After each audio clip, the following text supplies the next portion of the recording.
against each other from Southampton to New York. You know, we made it in 2 days, 10 days, whatever it was.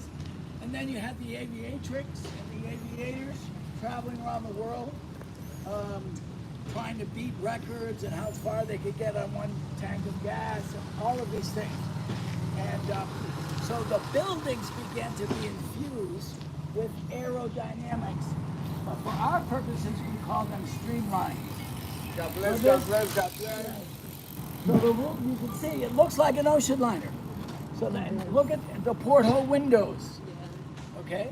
So what you want to look at a building, not the big building, but look at the details of the buildings as we go along.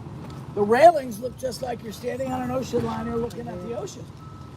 So you'll see, and the lettering, I don't know how many people are fans of fonts, but that is the Broadway fonts that you will see used during the period here.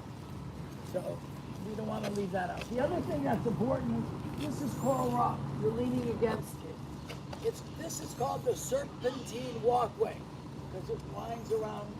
Again, it's the year of the snake, so it just seems to fit today.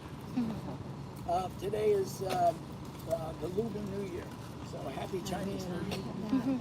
So this gives you an opportunity to really see how attractive and how this is one of the early buildings and how they used what was happening in the world that kind of melded in to the architectural style of the 1930s. So you might say, well, I've been to Philippines, I've been to London, I see Art Deco styles there. How did they learn about it? We have two people to thank, Fred and Ginger, because those movies traveled all over the world and they influence people who want to have the most recent style. Today, if you want to have the most, unusual building, you know who you hire? Frank Gehry. Because you want to be able to say, and we do. We have a Frank Gehry building. Why? Because Frank Gehry was Michael Tillis and Thomas, his babysitter. So they grew up together, and he always promised Michael, who again, he wrote symphonies,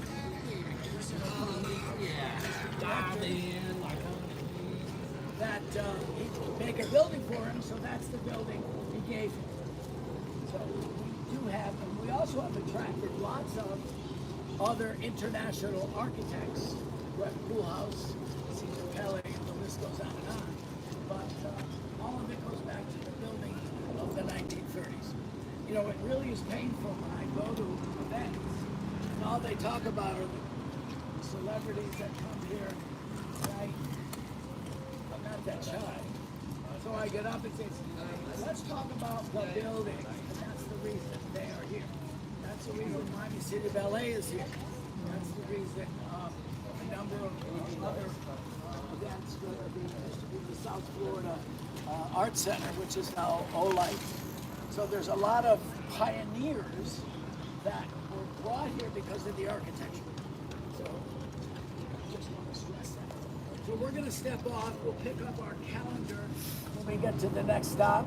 We'll talk about the 20s, 30s, and 40s, and then point out some architectural details. Again, we're sitting on the coral rock cut from the Florida Keys, and they use this to slice like marble or sandstone, and we will see it on all of the buildings. They color it in different colors. It colors very well. So you'll see it used as a building element more than just a rock. The last thing I want to say is most everything in Miami Beach is either fake or brought here. The beach is not real. The palm trees are not from here. The palm trees are from Panama and Jamaica.